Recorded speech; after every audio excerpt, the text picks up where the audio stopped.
Assalamualaikum warahmatullahi wabarakatuh.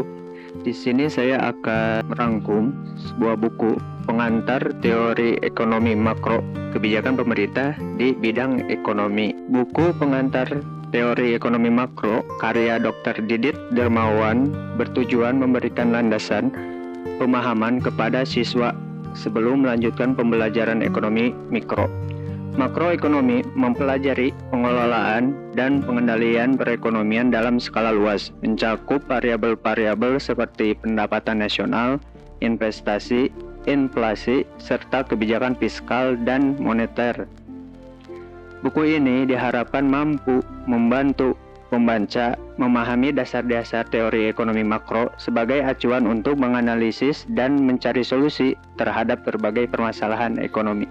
Kebijakan pemerintah di bidang ekonomi ada perbedaan ekonomi mikro dan makro, sejarah teori ekonomi makro, masalah utama ekonomi makro, dan kebijakan pemerintah dalam mengatasi masalah ekonomi. Perbedaan ekonomi mikro dan makro. Ekonomi mikro membahas perilaku individu atau kelompok kecil seperti rumah tangga, konsumen, dan produsen dalam mengalokasikan sumber daya. Fokusnya adalah pada keputusan yang diambil oleh unit kecil dalam perekonomian, seperti penentuan harga barang atau strategi produksi. Sedangkan ekonomi makro meneliti agregat ekonomi seperti pendapatan nasional, konsumsi, investasi, inflasi, kemiskinan, dan serta hubungan pendapatan internasional. Makroekonomi berusaha memberikan jawaban atas pertanyaan seperti mengapa inflasi dan kemiskinan terjadi, serta bagaimana kebijakan pemerintah mempengaruhi stabilitas perekonomian. Di slide ini kita akan melihat sejarah teori ekonomi makro.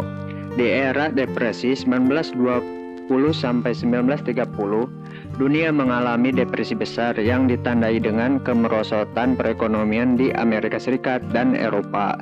John Maynard Keynes menawarkan pandangan baru dan dengan buku The Critical Theory of Employment, Interest and Money pada tahun 1936. Pandangan Keynes, ia berpendapat bahwa pengeluaran agregat, khususnya konsumsi dan investasi, menjawab faktor utama dalam menentukan tingkat kegiatan ekonomi. Untuk mengatasi resesi, Keynes mendorong intervensi pemerintah melalui pengeluaran publik dan kebijakan fiskal. Sedangkan pandangan Friedman berpendapat bahwa krisis ekonomi juga disebabkan oleh kesalahan pemerintah, terutama dalam pengelolaan pasokan uang. Masalah utama ekonomi makro. Berbagai tantangan utama dalam makroekonomi yang dihadapkan pemerintah meliputi 1. Pertumbuhan ekonomi. Pertumbuhan ekonomi yang diukur melalui PBD menunjukkan tingkat produktivitas barang dan jasa dalam suatu negara. Rendahnya pertumbuhan ekonomi dapat berdampak pada penurunannya kesejahteraan masyarakat. Ada kedua, inflasi. Inflasi terjadi ketika harga-harga barang dan jasa naik secara umum dan terus-menerus.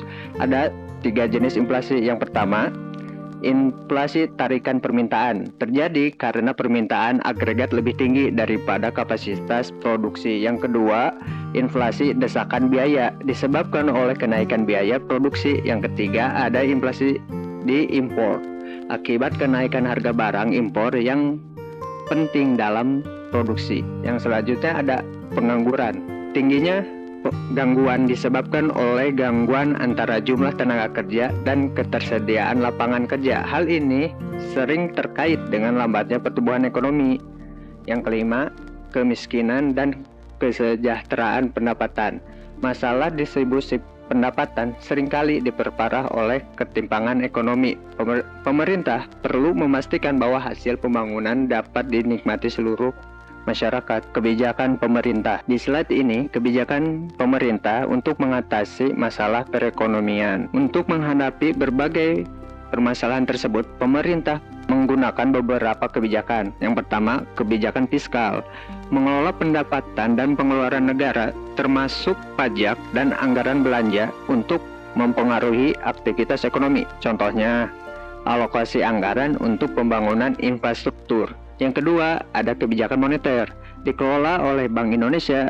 Kebijakan ini mencakup pengaturan jumlah uang beredar dan suku bunga untuk menjaga stabilitas nilai rupiah dan mendorong pertumbuhan ekonomi. Yang ketiga, ada kebijakan penetapan harga. Pemerintah mengatur strategi harga barang-barang seperti bahan bakar dan bahan pokok untuk melindungi daya beli masyarakat. Yang keempat, ada kebijakan ekonomi internasional.